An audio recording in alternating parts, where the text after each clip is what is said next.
to A Well-Designed Business. My name is LuAnn Nigara, and I'm so glad you found this podcast. Together with my husband Vince and our partner Bill, we have grown our company WindowWorks from the ground up.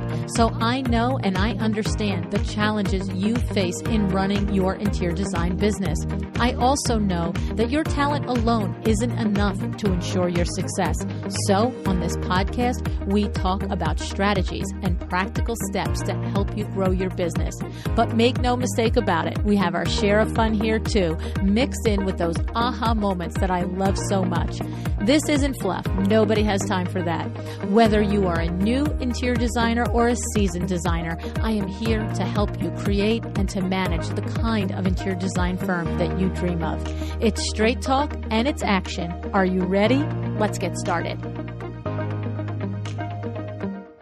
Hi, welcome to A Well-Designed Business. It's Power Talk Friday. Today on the show, Nathan Brookshire and Paul Davidge of Design Agency Management join us. Nathan began his career in the finance industry, working as a financier to the arts and entertainment industries in Los Angeles after graduating from Stanford University. As a banker, Nathan structured financing solutions for complex transactions, including fine art acquisitions, TV and film production, and real estate development projects. He continued to sharpen his business acumen at blue chip companies such as Barclays Capital, Warner Brothers, and Netflix, working in mergers and acquisitions and leading corporate strategic decisions. Amidst all of this, he also earned his MBA from the Tuck School of Business at Dartmouth. In 2018, Nathan co-founded Design Agency Management, or DAM for short, with Paul Davidge. The idea is to formally represent and manage design talent. Now, Paul Davidge has an extensive business and operational experience, first having worked as a finance attorney for Sidley Austin Law Firm on billion-dollar transactions, and then as a business development and strategy executive in the entertainment industry in Los Angeles. So, what do a former lawyer and banker have to offer us in the creative industry? Well, it turns out they've cooked up quite an interesting business, and I'm pretty sure you're going to be interested in hearing exactly what they can do and how they can serve you. But before that, a shout out to Kravit for sponsoring the show. Have you signed up for your trade account yet? No minimums on anything. One sofa, one rug, 1 yard of fabric, whatever you need when you need it. Go to Kravit.com and get started. And don't forget to use your one-time code at checkout for 10% off any Kravit fabric, wallpaper, or trim. AWDB10 at checkout. Okay, let's get into this conversation with Paul and Nathan.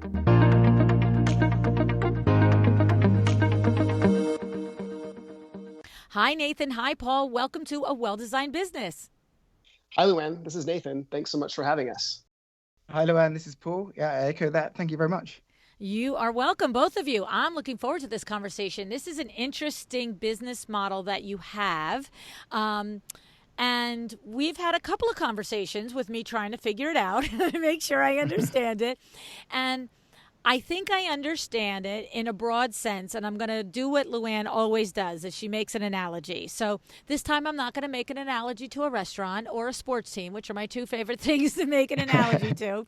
But I'm getting this sense that it's almost like if I were a top-level actor in Hollywood and I looking for an agency that does everything. It isn't just an agency that books me for my movies and my go-sees and my auditions, but it's an agency that talks to me about my strategy for what type of movies and roles I should go after, and then actually teaches me to some extent how to operate my business within being a movie actor, and also actually perform some of those management structures for me as an agency and as an actor within your agency. And if I'm on the right track, that's kind of what you do for not only interior designers, but other sort of creatives. Is that kind of hitting the mark somewhere in there?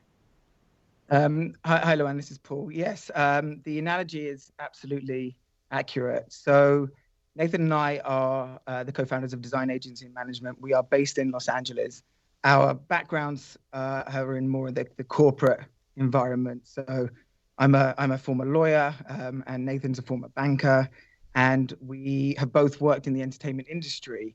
And the inspiration for design agency management, or DAM for short, is actually that entertainment model. So we saw how, many creators in this town do have some kind of representation. And it's not just confined to actors and writers, directors, producers, who are obviously represented by the traditional talent agencies, but makeup artists, fashion stylists, hair groomers and things like that, that also are represented. And what we saw was that there was a lack of that similar type of representation within the design industry, specifically interior designers, who have traditionally sourced their opportunities through word of mouth and through referrals.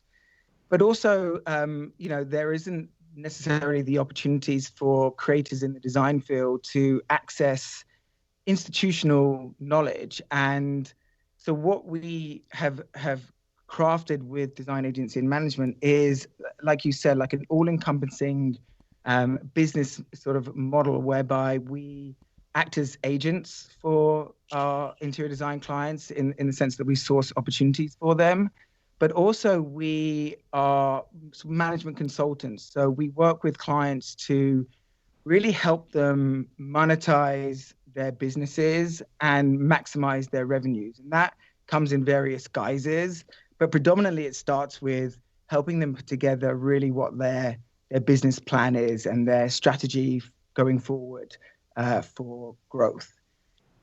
So yeah, in a nutshell, that's what design agency managing was set up to do.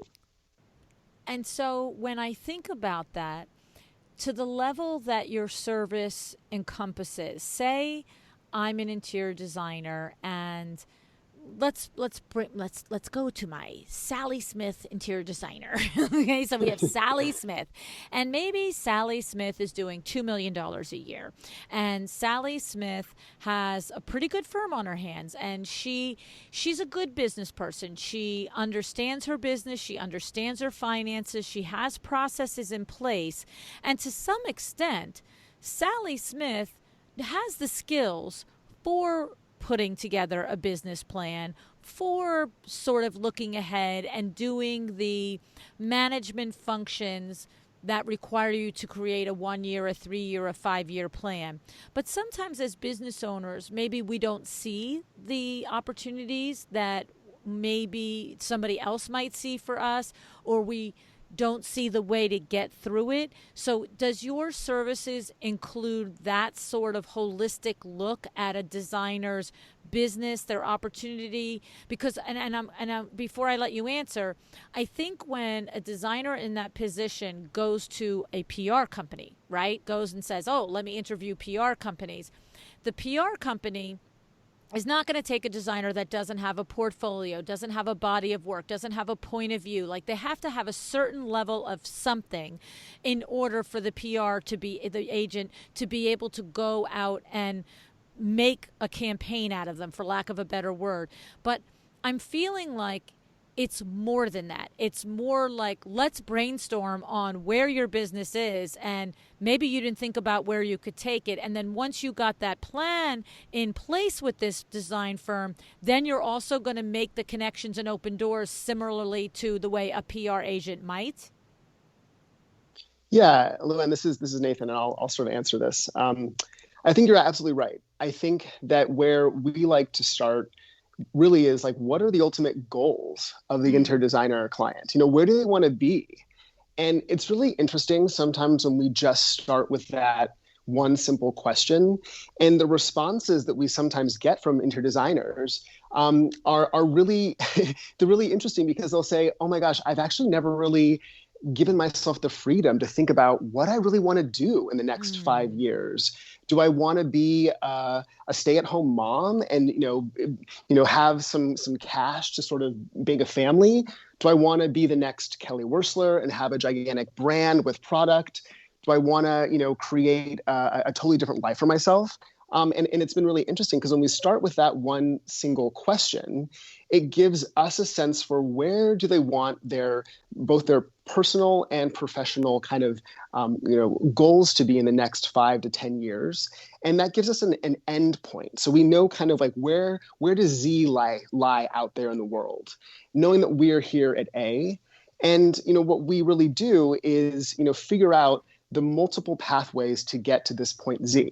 And while neither Paul nor I have a crystal ball and can predict kind of where the world is going to be or how they can get to that point Z in the future, what we can do is we can evaluate a lot of these different pathways and put some real analysis behind choosing one direction or another, and really thinking about the pros and cons, thinking about what type of capital commitment they might need to invest in certain paths or others, and really, like I said, put some analysis around some of these decisions. And I think what we've found is that no matter what size client, whether it's the $2 million a year revenue interior designer client or the $200,000 revenue client, they all have goals, and most of them sort of made decisions about their business to this point using their gut. And they often say, like, well, I made this gut decision here, or I just decided to do this over here, and that's how I arrived to where I am today. And I think they all kind of realize at some point in their business, the sort of zeros behind that dollar sign become quite big, and the decisions they're going to make have some real financial ramifications. And it's time to kind of marry some of those gut decisions with some real analysis. And they'd rather make some decisions with a little bit of analysis going forward that's going to really move the needle, rather than just sort of, relying on their gut. And I think every business at some point gets to that point where they realize there's too much on the line to not sort of take a real hard analytical point of view and put a strategy together, maybe a financial model together, and really lay things out for the future. Okay. And just to piggyback on that, I think that the common theme of our clients, and when we start working with them, it's always at a pivotal moment in their businesses. And that pivotal moment can come at any different point for them. I mean, it could be someone that's just starting out and they've, been successful in getting a couple of opportunities and turning them into dollars, but, they want to grow their business and they're not quite sure how to do that, to the kind of the archetypal sort of designer that you mentioned, where you have a savvy business person running it. They've managed to build a good company, but they want to take it to that next level. And I think that what we've discovered is that, firstly, there aren't that many folks out there that have such deep expertise in the design industry that have come across different ways to grow your business in that world, and have access to data and different, ways to structure fees, and also to compare to other designers, in terms of what other folks are charging. And so we are fortunate to have that sort of like deep knowledge of the industry, coupled with sort of the institutional side of things. And, we are able to work with some of these folks and act as sort of a soundboard for them as they are exploring ways to grow their company and want to put pen to paper on what that might look like. Okay, so there's a lot in here. Yes. I'm like, whoa. Okay, so one thing I want to say, it sounds like to me that your services are not necessarily exclusive to a more seasoned designer further along in their career with multiple millions or even 1 million gross revenue under their belt. You said whether you're doing 200,000 a year or 2 million. So you're saying that we all understand that as business owners, we come to, it's funny, you mentioned, Paul, the pivotal moment. Sometimes there is that, whatever stage of business, it's, I keep doing this and I can't make it to the next level. What do I have to do differently? You need another set of eyeballs on it, right? Or I have great projects and I'm working and everything seems to be going well, but how come I'm still making 50 grand a year and I'm, doing 2 million in revenue? Like that's crazy pants, right? So it's like, so there's something that brings a designer to you, but the idea, what I'm understanding is it's not your criteria for accepting a client into your firm is not that, like a PR agent is going to say, okay, you can give me $5,000 a month retainer, sweetie, but you have no portfolio. You only started designing a month ago. Like it's useless to go to a PR firm at that point, right? But what you're saying is your services are different and you can meet the designer where they are, is what you're saying. Yeah, and I think, the difference between us and a PR company where, as you said earlier, the PR firm wants you to have a portfolio for them to actually deliver some value. We want our clients just to have a goal. If you have a goal as to where you want to be, our deliverables are things like strategy and business development and a business plan and a financial model. Like those things are you can have even if you don't have a portfolio. These are dreams and goals and financial benchmarks that you're looking to achieve that we are sort of helping provide a map for. So I mean that's the difference between us and a PR company in terms of the type of client and why it's okay to have a client who's maybe starting out and only doing $200,000 a year. Right. And of course, because you're delivering, I'm using PR as a comparison, but you're not a PR company. I mean, that gets part of it, but I understand the idea is setting up your business, right? Okay. So the thing is then the needs of a business owner that wants to go from 100,000 in gross revenue to 500 or from 100 to 1 million are different than the needs of a designer that wants to go from, say, 5 million to 10 million, right? And of course, what they come to you with as far as their ability to lead and their ability to oversee their own business and their ability to understand the intricacies of the backside of their business as far as the financials and the operations are completely different. But you guys, with your background in being a lawyer and a banker and all of your expertise, that's irrelevant. If you want to go from 5 to 10 million, we can help you with a strategy, a business plan, a 5-year goal plan, or you want to go from 100,000 to 500,000, we got you. Yeah, I mean, I think that this is Paul again. I think it's also, can be a bit more nuanced than that because it's not just about, increasing the revenues from design projects. There's all different sort of like strands of revenue that creative interior designers are able to access. And, it's not necessarily as familiar to them how to achieve that. Like if they've built a business and they've, become a $5 million business through interior design projects, but they're not really monetizing other potential sources of revenue, it's no guarantee that they're going to know exactly how to do that. So we work with those types of clients to evaluate the pathway, put the plan in place, and then in many cases through sourcing of sort of strategic projects, help them sort of execute that plan. Interesting. So interesting. Okay. I think the other part of that, LuAnn, is oftentimes, we think about growth as just being like top line revenue, but growing a firm means a lot more than just getting your top line, inching up to wherever your goal is. There's the expense side and the cost side, the infrastructure side, and planning for what sort of resources you need to have that's going to support that increase in revenue is just as an important part of the analysis for us to think about and consider and help our clients plan for, as it is just thinking about, okay, well, what's the next project, or how do we increase your value out of the next project to get to where you want to be? It's fascinating. I love it. It's so exciting. I would like to be in your office every day while you do this for people. And so when you go to work with someone, whichever level of business they come to, I hear that you want to know what their goal is first, and that's so funny because with all of the designers that I work with, but particularly my chairman of the board designer clients that I work with, which is a year-long coaching program that I do with just 6 designers a year, it's so funny because it resonated what you said is I say, what's your goal? And then usually what comes is this very quick answer.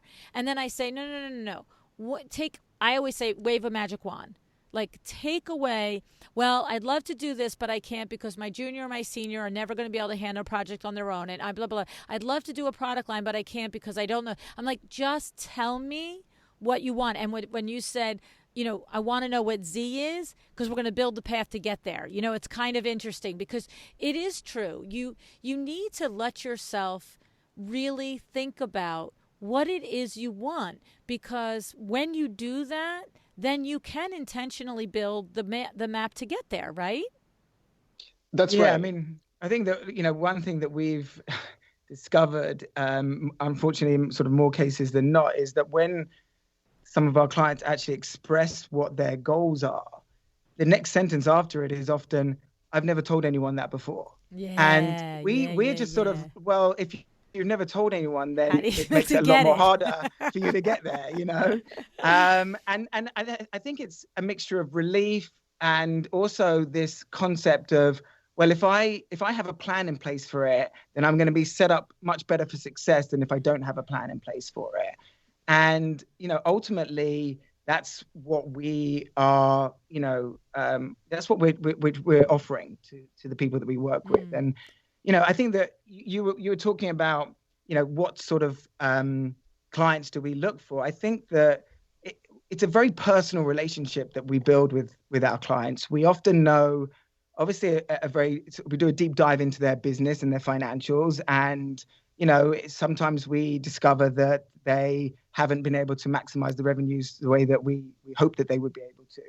But also we end up, becoming friends with them. We build like, a network around them, and we become very vested in them. And so for us, we also have to believe in them, and we have to believe in their work, and and we have to have a good rapport with them. And if that's not there, then like any sort of relationship like this, it's probably not going to work. So, I know that was a little bit off tangent from what you were talking about.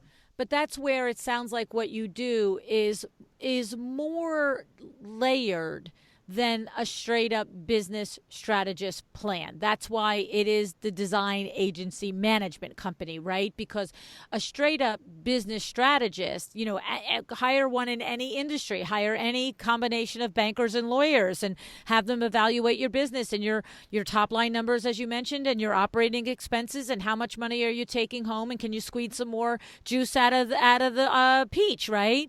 But for you guys, it's all the other things. It's the conversations about your pricing structure. It's the conversations about how you actually run your firm, and then it's the introductions and the connections to the types of projects, and that's where it comes into that layer, almost like the talent agency, right? It's like, oh, and I'm going to put you up for this movie with Spielberg. I mean, does he even make movies anymore? I don't know the references I come up with. he was making Quibi for a while. Sometimes I'm just like, why don't you just say Charlie Chaplin, Lou? You know what I mean? But you know what I'm saying? Like, that's where it's different, right? Like, so the business manager is going to just, the business analyst is going to do the strategy, and then you go and find other people to execute, but then you take it to the next step, and that's why you want it to be somebody that you believe in, and it's a relationship, and you are bringing them into the fold, and it almost, I guess it sounds like it moves from the core deliverable of the business plan, the financial model, the 5-year goal model, the strategies, and then it moves into that management aspect, that continued relationship, right? Yeah, I mean, I think it wouldn't be a mistake to also sort of call us kind of business therapists in a way. I mean, we've certainly been called therapists by our clients. There's only so much as a business owner, particularly if you're a single kind of entrepreneur and you're a sole proprietor of your company, or maybe you have like a partner in your company. But there's only so much you can gripe and complain to your partner in life, or your employees or your business partner or whatever. And we can kind of be that kind of, support system ongoing. And so we end up, as Paul said, having this pretty intimate relationship with our clients, and we're very, very vested in their success. And it's been really fulfilling to see a lot of them take our strategies, And we march along with them in executing those strategies and see where they are today, having worked with them now for the last 3 to 5 years. So it's been really, really, really rewarding. Yeah, and part of it is, I echo that. Like, the most satisfying part of this is seeing the people that we work with and speak to on a day-to-day basis, in real time, grow their businesses. And we've been able to participate in that. We've really been able to build sort of a unique ecosystem, I think, of folks that we work with. And it's not just confined to interior designers. We expanded out to landscape designers, textile designers, furniture designers. We have people that do fantastic renderings, and it sort of keeps it in the family. And, people work with each other, they collaborate with each other, they refer each other to different opportunities. And I think that that's really sort of it's akin to the entertainment industry. Like you said, like, I represent a writer, director, and an actor, and I'm going to put them all in one movie. It's the same kind of philosophy. And it's very intimate for us. I love it. It's so exciting. It sounds like it's probably very rewarding for the both of you, and exciting it's like, it's funny because I sort of do this with my Power Talk Friday books. I interview people all through the year, and there's, some people they ask to come on again, and if they gave particularly good value as a consultant, and I got a lot of response, and I had a good rapport with them. Okay, come on, let's do it again, right? And then all of a sudden, it's like, well, let's all do something. Let's put a book together. Like, I like to have all my people around me, and I like to give them all business and share them, and make the introductions. My assistant Lisa made 2 introductions today to 2 separate designers who are interested in learning more about pricing structure. Both designers are in mastermind groups of mine, in separate mastermind groups, and I'm like, okay, who do I know in their area that is an open-minded, giving person that would share this? And boom, we make these connections. So it's like you guys too. It's like you've got your landscape architects, you've got your textile designers, you've got your product designers, and who needs an interior designer, who needs an exterior designer, and you work it all around, right? Yeah, and I think if anything that 2020 has taught us, we want to work with people that we are inspired by, and we like, and we want to see succeed. And time is very precious, and so I think that you've hit the nail on the head. We want to just keep those people around us. And so when I think about the actual process, a couple of things I want to just recap and make sure I understand. So when you start with the goals, and as you said, whether somebody's goal is to earn an X amount of living while maintaining their status as a parent and being fully involved at home with the parent, or they want to become the next Kelly Wearstler, the idea is that it's just like that talent agent who sits down and somebody says, my end all be all is to be a commercial actor. I like on commercials. That's what I want to do. I want to get up every day. I want to take the train to New York City. I want commercials, or into LA, make commercials. I have no desire to be in the movies. And another, actor's desire is to be a TV actor, and another is to be a film actor. And so it's just taking each person, each designer, with what their goals are, and then you help them figure out the strategies and the tools that they need to do to get there. So that's a clarification. Yes. I'm exactly right? Yeah, and I think though that a lot of work though is done on our end, on the front end, to figure out, okay, well, we understand what your goal is, where that Z point is in the future. Like, where are we starting from?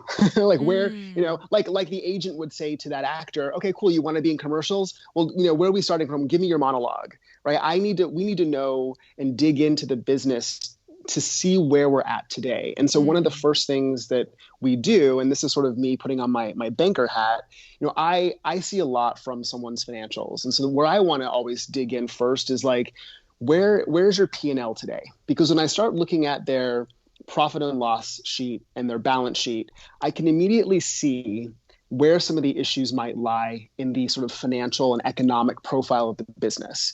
And what I often find is that relative to the kinds of projects or the size and scopes of projects that our clients say that they have or have in the pipeline, their revenue tends to be lower than expected.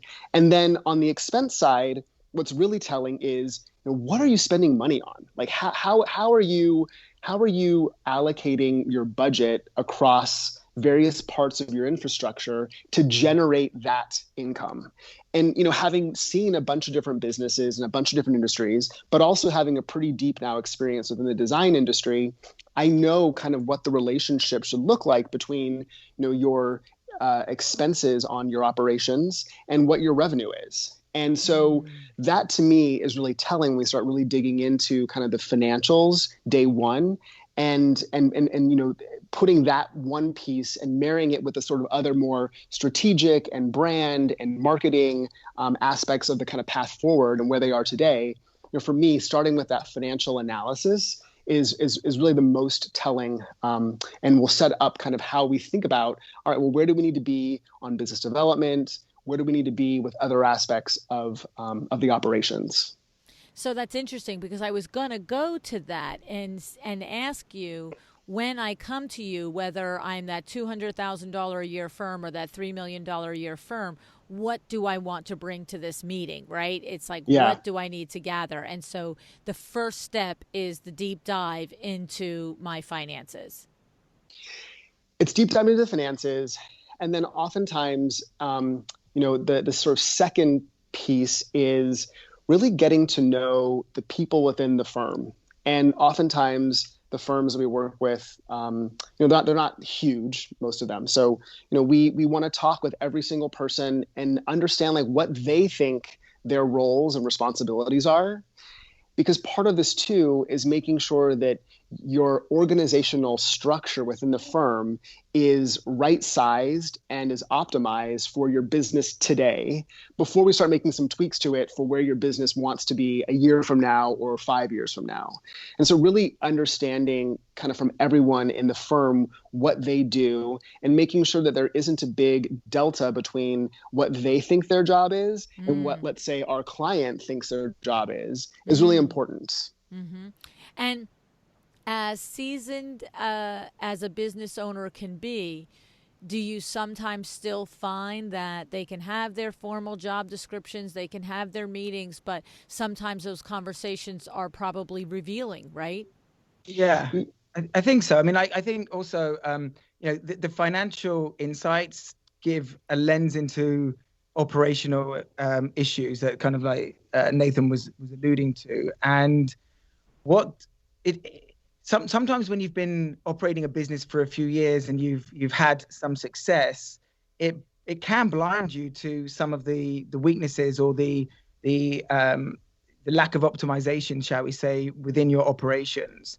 And that's definitely something that we come in and put that third party eye onto. I could give a little example whereby a design firm, very similar to one that you're talking about, decent 7-figure revenues per year, and the challenges that they faced was that their profits at the end of the year weren't quite where they wanted them to be. So an analysis was undertaken really of all of the staff and their hours that were spent on the projects, and it was a pretty sort of robust exercise to track their hours, and then what that really showed was that the client, or our client, was underestimating the amount of time and the resources that were required on each of the projects. And so we had to sort of come up with a different way to effectively price or set the fees for their projects. And it was pretty eye-opening for the clients, even though they've been in business for many years. Yeah, I mean, I think if someone asked me, what is the single, theme that you sort of see as a challenge with your interior design clients, I would say that by and large, almost all of them are really bad at projecting and estimating how much time they spend on their projects. And because they're not good at estimating that, they, on the revenue side, aren't really good at articulating to their client and giving their client the expectation of what it's going to cost, either through their fee structure or conversations around the expectations of that. And so they don't end up maximizing and getting every dollar for the time they've spent on that project. And on the expense side, because they've underestimated, they overpay and have a huge expense relative to this sort of lower revenue. So that's where you get a really big mismatch of profit expectations when we kind of do these analysis. I mean, almost across the board, every designer is really bad at estimating the hours it takes and the time it takes for these projects. Right. And the thing is, what's interesting is we know on the show, and we know from many, many conversations, that this happens at the entry level designer, but we think it doesn't happen at the seasoned level. And what you're saying is, no, ma'am, it's happening at the season level almost every time you start to dive into one of your clients' books and their business. Absolutely. Yes. And so we go along thinking we've got it locked down, and maybe we come to you for a different reason. We just want to reevaluate our goals and have somebody with some experience and expertise, recalibrate and help us make a plan for it. But you're saying across the board, you're almost always finding that there's a big aha moment there for almost every interior designer you work with. Yeah. And what it sort of leads to is the scariest moment for all of our clients, which is the permission to say no to a job. And if they can't justify the fee that they are proposing to the client, and or the client won't accept that fee, it's better for them to say no and wait for another opportunity than to take on that project and know that they're actually effectively losing money by doing so. And we totally are empathetic to the fact that a lot of the reasons why designers say yes to jobs is because they have other reasons for doing so. Whether they have a team of employees that they have to make sure get paid. There's also marketing opportunities for certain projects. But I think that doing that analysis allows our clients to say no to jobs, and we tell them that just because you say no, then you're going to have time then to find the opportunities that you want to say yes to. And I think that freeing up that sort of time for business development has proven to us to actually be much more beneficial to our clients than saying yes to a job that they're getting effectively underpaid on. And the thing is, it's a different muscle, right? Like, it's the same muscle when you are starting out in design and you go from picking paint colors. And this is if this is the trajectory that you want to go. You're picking paint colors for your friends for free. And then you're doing your friends and your girlfriends, apartments for free. And then you finally start to charge some people. And then you finally start to say no to people who don't understand. And you finally take your rate from 85 to 125. You do all that. And we understand the fear there in that growth, because we've had it, designer after designer after designer express it. And it is a very identifiable learning process that every business owner goes through, right? But the thing is, it happens again at the next level, right? That's what you're talking about. And what it is though, if I'm hearing it correctly, sometimes we are successful at running our business, and maybe we've netted $200,000 a year for ourselves personally, and we've paid a staff of 6, and it's all good. But when you look at it, you guys, you're like, you could have netted $350, and your staffs all could have had raises because your jobs are not maximizing the profit. And now it's a different thing, right? Now it's a different, like, oh, I got to say no again. I got to flex that muscle again, right? I think that as an example, we have a client who has gotten herself into very large round-up construction projects in sort of like the Beverly Hills areas. And so she's doing, I think the smallest home that she's doing is like the 8 to 10,000 square feet. And she's doing, the largest is like, 25,000 square feet homes. And these are homes with huge budgets. And, she finds herself in this position where a client will say, okay, we want a flat fee for this project, and it's ground up construction, and there's a lot of construction observation. You know, she's more of an interior architect, I would say. She's a lot of drawings and draftings, works very, very closely with both the builder team, the architectural team. And, you know, a project that was initially going to take, let's say, 14 months is now taking 22 months. And so when you know, our clients are asked to put forth a flat fee for a job like this, you go into it with certain expectations of the scope of the project, how much resources it's going to take you to complete it, and kind of the length of the project. And that kind of helps you put a ring fence around that fee that you're presenting to the client. But inevitably, as you know, things, you know, can take a long time, and there's things you can't foresee going to happen that are going to delay or cause, you know, you to have to use more resources to do more drawings. All that sort of stuff is really hard to predict and foresee when you're standing in front of a project that may take 2 years. And so I think that we try to do that upfront evaluation with our clients, and often have to have these types of conversations with the homeowner as well to say, look, you know, we need to build in some flexibility around the fee, or we know that you're saying it's going to take 14 months. This is going to take 20. We just know this process. And because there's more time, there's more resources for us, it's costing us more money, our fee can't be $250, it needs to be $350. You know, so we really have to do that upfront evaluative work with each project with our clients to really assess where the fee needs to be given what we know about the project. And we have to have those conversations alongside our client with the homeowner. So that's really interesting. And I remember reading about that, or maybe it was our off-air conversation.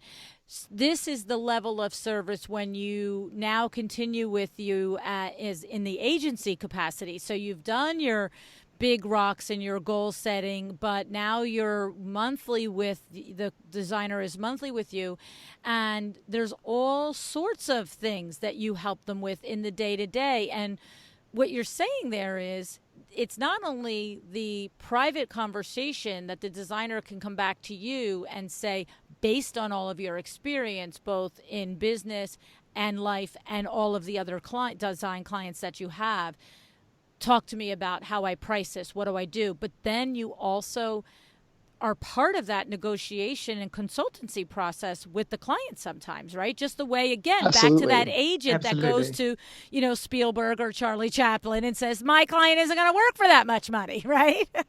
Absolutely. Yeah, and I think that like part of the genesis for that is an issue that Nathan and I have identified within the interior design and many creative communities, is that they have not been as successful as some other industries as to articulate their value to their clients. Now, when you have like doctors or dentists or lawyers, like they've done a really good job of articulating their value. Interior designers have sort of, particularly in the age of like of social media, a lot of folks think that they can just do that job. You know, the clients think that they can do it, and our role and our responsibility is first and foremost to help our clients to maximize their revenues. And that comes in the form of articulating to the client the value that they bring to each of their projects, and then negotiating on their behalf to get that value, and then staying on board to, you know, act as a sort of a buffer should there be any issues that arise. And that can be in the form of delays in the project, change orders, lack of payment, you know, just issues with other members of the team. And we step in that role in our capacity as representatives of our clients and help to solve and come up with solutions to whatever issues that arise. So how does that work from the standpoint of if I'm an interior designer and I'm going to get started in a project, I don't necessarily know that, 7 or 8 or 10 months or 12 months in it, I'm going to maybe I don't need your help negotiating the front price. Maybe you and I have a conversation privately. I think who I think I am. I love all the advice you gave me, and then I go close the project, right? But I don't necessarily know that 8 or 12 or 15 months into it, the scope creep is going to happen, and we need that recalibration, and I attempt it, and I'm getting nowhere, and now I bring you in. So is it that's weird, right? It's almost like, well, I brought my big brother in to figure this out because I can't do it. So does a designer present you the way, like Kimberly she works as your CFO in your business, but she works as a CFO for many designers. And so what they call them is, Kim is my fractional CFO. So everybody understands that she's not my own personal CFO, but she's on my beck and call CFO when I need her. So do we introduce you at the beginning of the thing, whether it's just about the concept of you? It's like, this is my senior designer, this is my junior designer, and these are my business managers. They're part of my team, and sometimes they might be part of the financial discussions and those types of because how do I not surprise my client when there's a problem, right? Right. No, I think that's absolutely right. I mean, rather than coming into the middle of a project, which I think we've maybe done on a very sort of rare handful of occasions. Usually we're brought in at the very beginning, and we're introduced just like you said. We usually use the word, business manager, like you suggested, and we will say things like, we act in a business management capacity for, so and so client, and we handle things like contract negotiation, we handle things like invoicing, we handle things like some administrative tasks. And, our role here really allows you as the homeowner, as a person hiring the designer and the designer, to really have a purely creative relationship, and allows us to step in and kind of be that business heavy, if need be, and handle that kind of, business thing that can sometimes sort of sour the more creative relationship between the homeowner and the interior designer. Very interesting. Yes. We have done, as Nathan said, we have stepped in the middle without being having any prior introductions. And to be honest with you, it's been quite challenging. Oh, I can't even imagine it, because it is. Yeah. It's almost like it. It's like we always say about your contract. By the time you have to pull the contract out, we're all in trouble, right? Like if you get to that point that you're bringing an outsider into it, it's like how much has this deteriorated, right? Yep. But when you're introduced from the beginning, no different than you would say, this is the person who answers my phone, this is the person who does my CAD, these are all the people in my team that you might meet in the course of the project that we're going to do together, and these are the two guys that are my business managers, and they're going to run it, and as long as everything's smooth, it's all going to be fine. But they're very seasoned, and they're a banker and a lawyer, so don't go up against them. That's what I would think to myself. And I'm also thinking, I've said it before, that you really need to hone your negotiation skills. My friend Jamie Lieberman, she's my lawyer. She has a podcast, and she just is, one of her superpowers is negotiation. And I love that. I like sales and negotiation are my jam. And, I've said, if you want to swim in the luxury lane, now you are dealing with the bankers and the lawyers and, the wealth managers and, the traders. These are people that they negotiate for fun. I mean, you've got to be able to stand up and play the chess game with them from that mental, verbal place and see 3 moves ahead in that. And so that's really great, because not everybody has that skill set, and to be able to lean on somebody like you guys that knows the full business and has the back and has that expertise is pretty interesting. I like that. I think there's also a perception when clients meet the designer and they recognize that they have a full team supporting them, and that's what I mean. Like people like you on the other side are like, wait a minute, we're not going to run ramshot over this lady or this guy. Exactly. Immediately there is a okay. Then the perception does change. And the trickle down effect is that it gives our clients, the interior designers, confidence when they go into these meetings and into these negotiations, and it gives them the ability to say, this is my worth. And this is why, there is that perception that, oh, okay, well, this firm or this interior designer, they have their stuff together. They've gone so far as to hire folks to help represent them. And that says a lot. Mm-hmm. That's another outstanding point. Yes. No, I think it's great.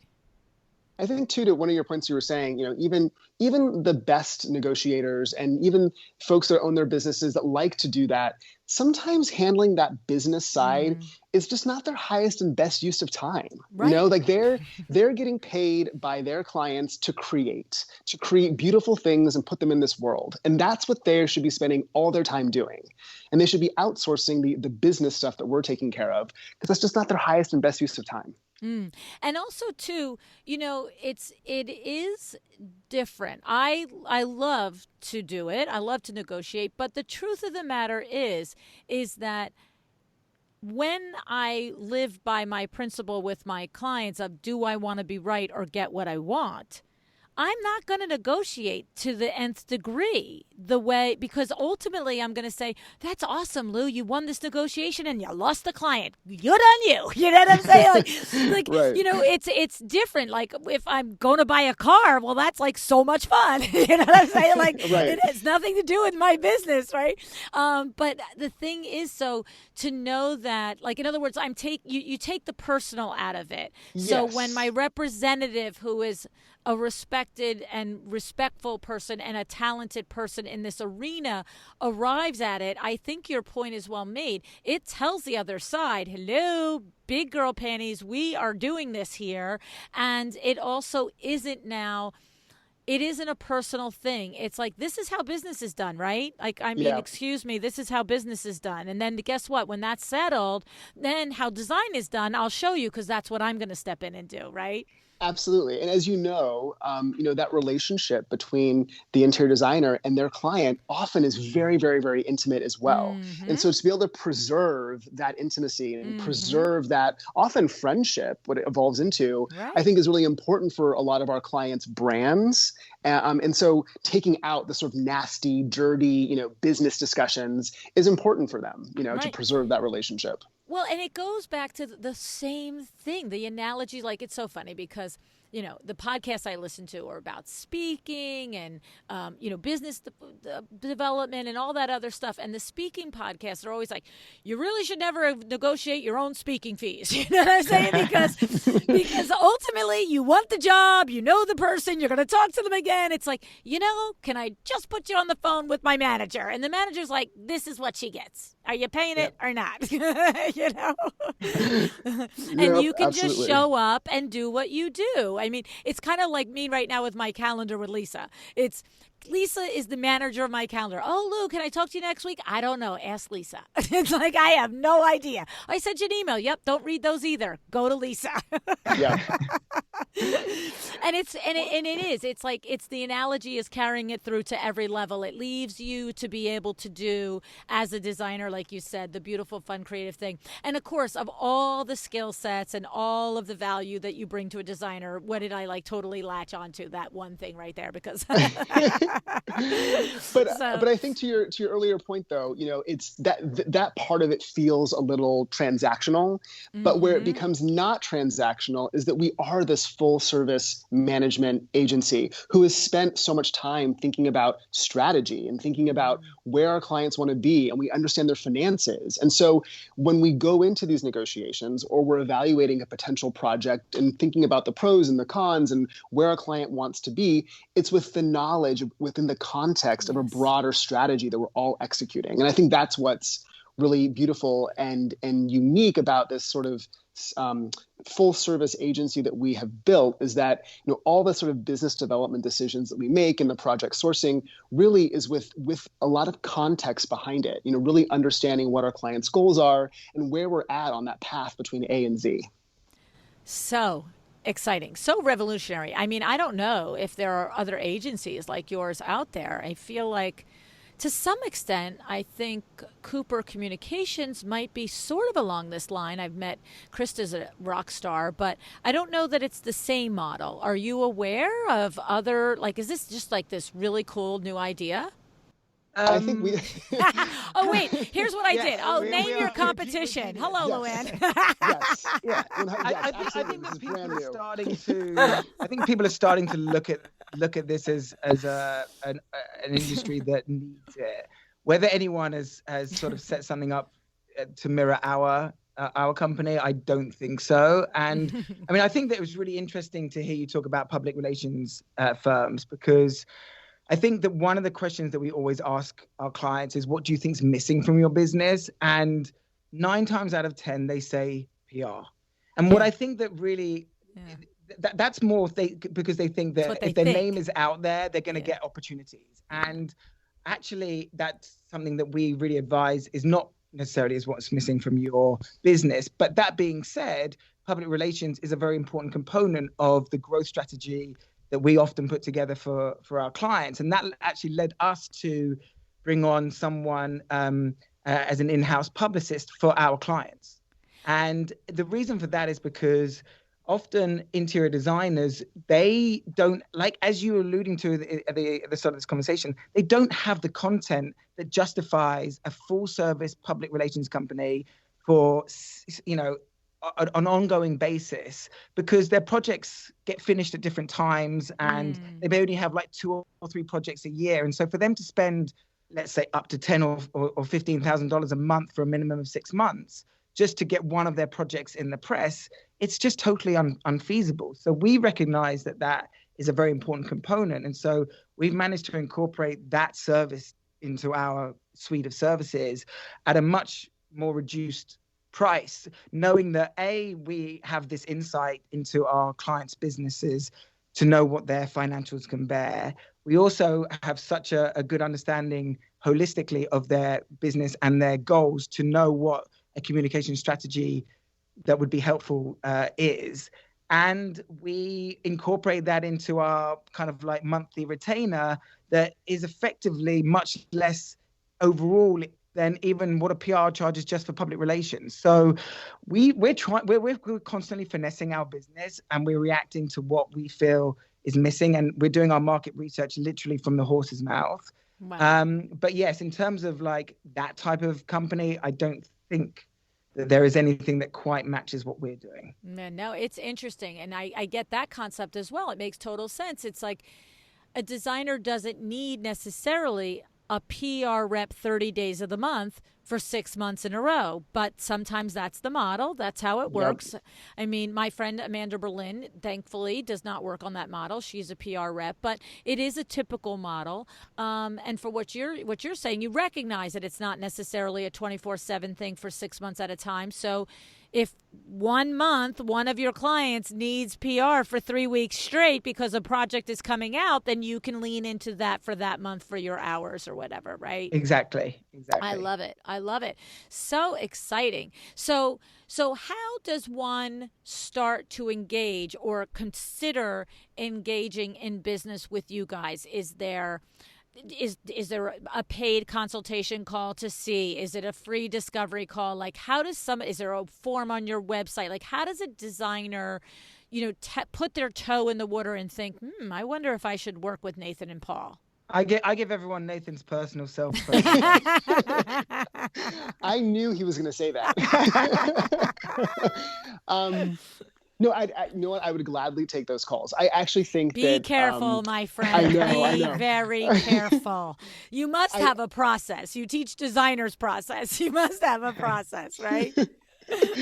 I think an exploratory, a free exploratory introductory call is typically where we'll start. Okay. Getting to know the designers, where they're at with their business and where they want to be. I mean, we can assess within the first 5 to 10 minutes of a conversation whether we're going to be able to add value to their enterprise. And I think after hearing, about us and what we do in our backgrounds, they'll also get a pretty good sense as to whether or not, the services we provide and our expertise and experience is what they're looking for. So I'd say it starts with the phone call. And then from there, we typically will put together a proposal with a kind of outlined scope of work and fee structure. And then the conversation moves forward from there.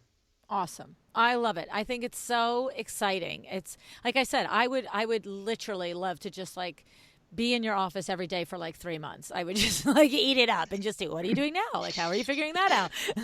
I hope you love digging into profit and loss sheets and spreadsheets. And if you don't love it, you'll love it after you spend some time with us. Exactly. So cool.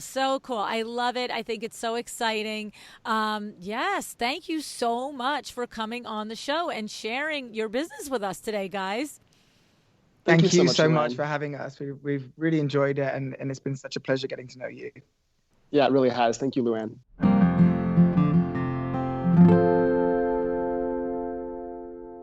So interesting, isn't it? It just never occurred to me that this type of business support, this sort of business model was out there for creatives. It makes sense. I mean, obviously, movie actors and the like are creatives, but I mean our industry, right? I mean, this is essentially a talent agent for you. And because they get to know your financials, your team, your operations, and your long-term goals, they can source, negotiate, invoice, and go after PR for you. Basically, all the things that we probably don't love doing ourselves anyway, right? The things that are not in our zone of genius. And can you imagine having these two guys on your team? All of a sudden, you become, I've got a people for that kind of person, right? You want to question my fee? Maybe you should talk to Nathan and Paul, because I like to keep it here with the creative and the fun and getting to know you and working on your project. And I kind of love that when you strip away all the customized services that Paul and Nathan provide, at the end of the day, what they're really giving us is confidence, right? They do this in 2 ways.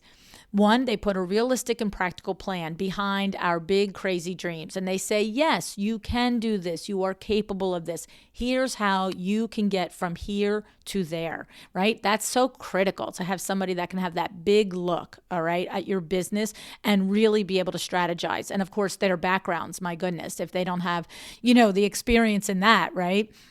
And then 2, when you have this kind of support and big picture vision of your company and knowing that you've got it locked down, it gives you confidence, right? And then you're able to state your worth to your clients without fear. This is huge. And of course, I just have to take a minute here to mention Revel Woods, because the other thing that brings you confidence when you are presenting to a client is knowing that you are presenting a great product, all right? And Revel Woods is your secret weapon in specifying and in making money with hardwood floors. You can count on Revel Woods to deliver a level of workmanship that's going to wow your clients, right? Head over to revelwoods.com, REVEL woods.com, and set up your design trade account today. John Dupre and his team are passionate about helping you become an expert so you can add this very profitable resource to your services. Now, let's dig in and review how Nathan and Paul of Design Agency Management make the magic happen. To make working with their agency an effective partnership, you have to be willing to be an open book, right? You're going to open up your entire business to scrutiny. You're going to air your financials, the pipe dreams you have about that you might have never told anyone, right? Those big dreams, and the inner workings of your staff. They said they're like business therapists, and we all know what happens when you aren't fully transparent with a therapist, right? Therapists can't really help you if you're not being honest, and you just end up wasting your time. So I understand that this is no small endeavor, but when you think about it, this must be the first step, or they could never deliver on what they promise. They must be able to get to know you to help you.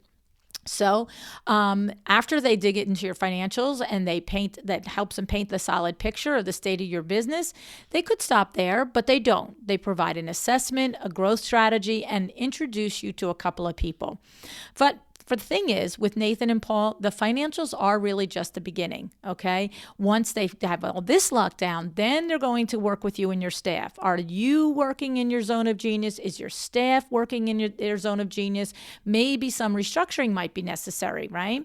And they don't just do this for interior designers. Part of the genius of their business is they do service all sorts of creatives and brands, okay? And this is exciting because it allows them to further open opportunities up for collaboration and sharing of expertise among all of the talented professionals that are in their company, right? That are clients of their company. The other thing is, did you catch that they said they're always assessing their own business model? They're listening to their clients. We all know that this is just so important for each of us to do. I love that they just hired a PR person, that they're managing and scaling their own business in a healthy and profitable way, okay? This is, lead by example, right? Practice what you preach. So I encourage you, if you think that maybe Nathan and Paul and their services could help you, please go check out designagencymanagement.com. designagencymanagement.com. All righty. Now, I have to say, we are still trying to catch up after that crazy, amazing, wonderful experience of LuAnn Live. I have to thank not only my wonderful team who all made it a reality, Perlo Productions, Diana, Lisa, Christy, Nicole, everybody, but I'm also so thankful to each of you. Firstly, my co-authors. Secondly, all the panelists and the Where Are They Now guests. But thirdly, to you for coming and showing up and interacting and making it such a fantastic experience. I appreciate you for that. And if you have any special moments, maybe you took some screenshots or you heard something really wonderful, definitely post it on social and tag me with it, okay? Now, so if in case you missed LuAnn Live, or even if you were there and you realize, I've got some work to do and 2021 is the year, keep in mind, Lu University is officially open, right? After running various classes throughout all of 2020, we now have launched a full curriculum.